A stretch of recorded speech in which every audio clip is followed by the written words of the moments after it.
So, number one story in the country, cost of living. Number one story in the country when it comes to cost of living, the cost of housing. Today, the Reserve Bank makes a clear decision, which is no decision. Thankfully, the indications are that they weren't planning on going up. Instead, they hold. They hold at generational highs. So the relief for home buyers line that you'll hear everywhere in the media is, of course, garbage. It is as high as it has been, as I say, in a generation. We told you about Newspoll that showed that when it comes to housing, mortgage, rents and interest rates, number one part of the concern when it comes to cost of living. Then we get to groceries, bit on that tonight, energy bills and insurance. Again, nobody wants to talk about the insurance side of things. It's all just apparently the specials aisle of your local supermarket. Garbage, of course. I've also shown you that the reality of the interest rate rises since this mob came to power has been like a python. It is a python that has squeezed and squeezed and squeezed and squeezed. And the idea that people think when the pain remains at the same level, oh, it's a relief for homeowners, please. Now, I've shown you before that the average monthly home loan repayment in this country used to be about $2,000 and a bit. Then Albo became Prime Minister, Chalmers in charge of the economy, and now it's more than $4,000 a month. Put all that together, do you know that Australians are now paying $5 billion more on their monthly mortgage rates than they did a couple of years ago? The cost to Australia of this government, its failures and the Reserve Bank doing the hard work the government refuses to do is $5 billion. CanStar analysis of the Reserve Bank data shows that borrowers were charged $14.5 billion on their mortgages when it comes to the repayments in June of this year. That was $9 billion just before the last election. Nothing to see here. Just a 61% rise in the total amount of money that people are having to pay off their mortgages. So good luck spinning that 61% higher in the total pool of people paying back on their mortgage. Oh, it's a win. Oh, at least it didn't get worse. Guess what? It is worse. It has been worse 12 times under this mob. They lost their brain when it was 1 under the previous. Yet the media all just work in tandem. That they just get bored of talking about the same story, unless, of course, it's the story they are particularly invested in. The one that is truly affecting Australians all day, every day is cost of living. That's why I talk about it every night.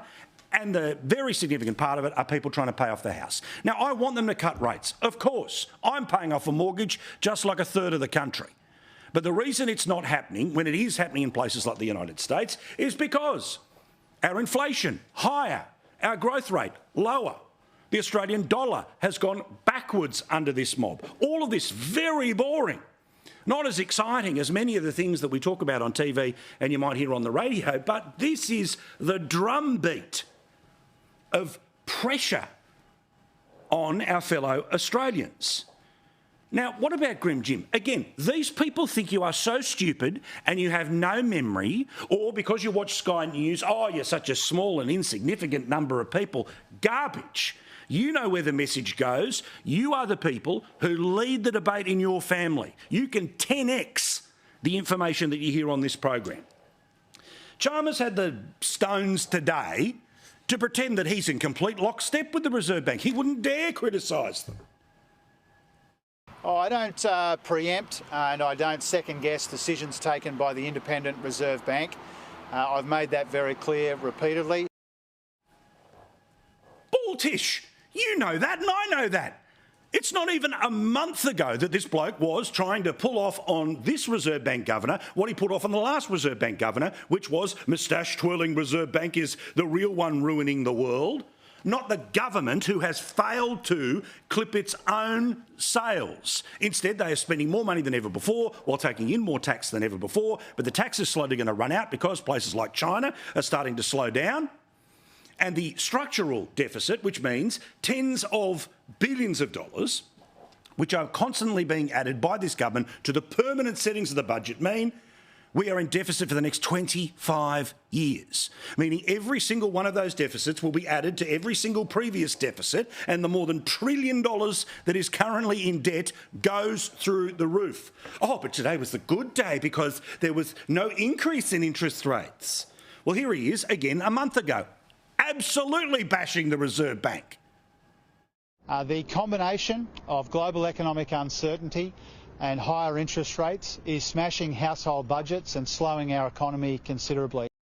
And also, this bloke who thinks he's playing 4D chess with not just the politics of economics, because that's what he has a doctorate in, not economics, the politics of how Keating sold the message about the recession we had to have, etc., etc. Oh, forget that 1 million people were unemployed at the time. Forget that the interest rate was 17%. Or how did the great Paul Keating make it through question time? That's his expertise. Well, this bloke, when he was playing his 4D chess, trying to make the Reserve Bank the big bad guy of the Australian economy, rather than the only people with the fire hose trying to put out the burning blaze that this mob have put in place since the first day they came into office, with an expectation of the fire getting worse every year for the next 25 years. Oh, whatever. Today was the great day. Please. You see, what he did was, firstly, we remember he got rid of the previous Reserve Bank governor, because remember, he was the evil, moustache-twirling guy who kept putting up interest rates despite the fact that the Albanese economy was so amazing. So then he had the choice of deciding who the next Reserve Bank governor was. He chose Michelle Bullock. He chose the current Reserve Bank governor. He chose the person who continued to increase interest rates and is telling us as much as today, don't expect any interest rate cuts this year. Oh, no, but we're managing it so amazingly. America down 0.5%. Australia, let's keep it locked in till 2025. What was it? What was the exact number there? Let me double check. A 61% increase in the overall amount of money that people have had to find to repay their monthly mortgages. That is the problem that is happening right now, that this government does not want to talk about. Well, what he thought was, OK, if we make the Reserve Bank meet fewer times a year, then that means they won't put up interest rates, right? OK, well, that didn't work. The second one, of course, was, oh, well, if we make the Reserve Bank governor do a press conference after the meeting each and every time that they meet, well, then the media will blame the Reserve Bank for their rubbish decisions when it comes to interest rates. The only problem is all of this has backfired, because giving the Reserve Bank governor the opportunity to explain the decision, but also to comment on the failures of the broader economy, the failure to get inflation back to where it belongs, not some sugar hit one that's bought. Remember, the inflation numbers that will come out tomorrow, the expectation is, oh, it's going to be amazing. Could even have a 2 in front of it, I think we just heard. Now, let's be serious. This is because the federal government is spending millions of dollars giving money to electricity companies not to put up your power bill. All right? That's what's happening. It is completely artificial, OK? In terms of the actual, your capacity to pay all of those extra bills, oh, $14 a week, too little, too late tax cuts. Again, it's all the politics. It's not the reality. And you can't tell people that it's a sunny day outside when they are being dumped on every day, and they have been for a couple of years now, with an expectation of it getting worse on some levels before it gets better.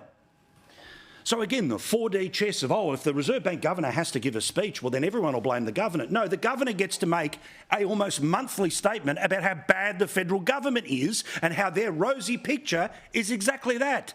Garbage. Roll the tape. They need to have a structured opportunity to explain and defend those decisions, and they exist. At the moment, the Reserve Bank governor does provide public commentary and has tried to explain and in some cases defend decisions taken by the Reserve Bank board. But what the recommendations today are all about is making that more structured. Now, again, this is the 4D chess, right? Well, here's the actual governor telling you what the expectation is. Forget the government telling you it's about to fall. Forget the media that's spinning on the behalf of the government because they know interest rates could be a reason why they're headed into a minority scenario. So what does this all mean?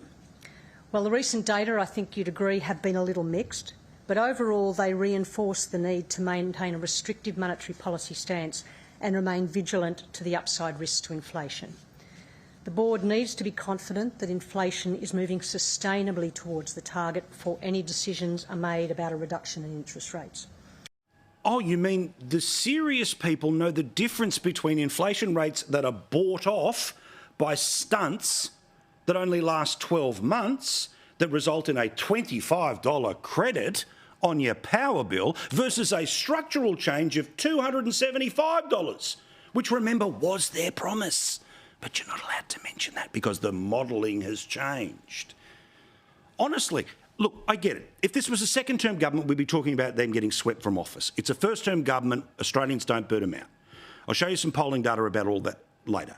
But these people are so cocky, so arrogant, that they think that they can tell you that up is down, black is white, left is right. They just think the sheer magnetism of their argument and that anyone who pushes back must be ignored, to the extent where, of course, we'll introduce a piece of legislation to silence the critics of the government, or you being able to share videos like the one that you may well be watching now, because it's misinformation, as declared, of course, by the left-wing think tanks advising the left-wing bureaucrats who, among other things, think Kyle and Jackie O should not be on the radio. Come on. Now, remember, of course, the Prime Minister talked garbage yesterday when he was talking about supermarkets, trying to pretend that the ACCC action against Coles and Woolies about price reductions that may well not as they seemed is the single reason why inflation has stayed where it is. No. When you're charging more for products than you should, it of course has an inflationary impact by definition. And we know that inflation is what the Reserve Bank is concentrating on in terms of monetary policy, as they should.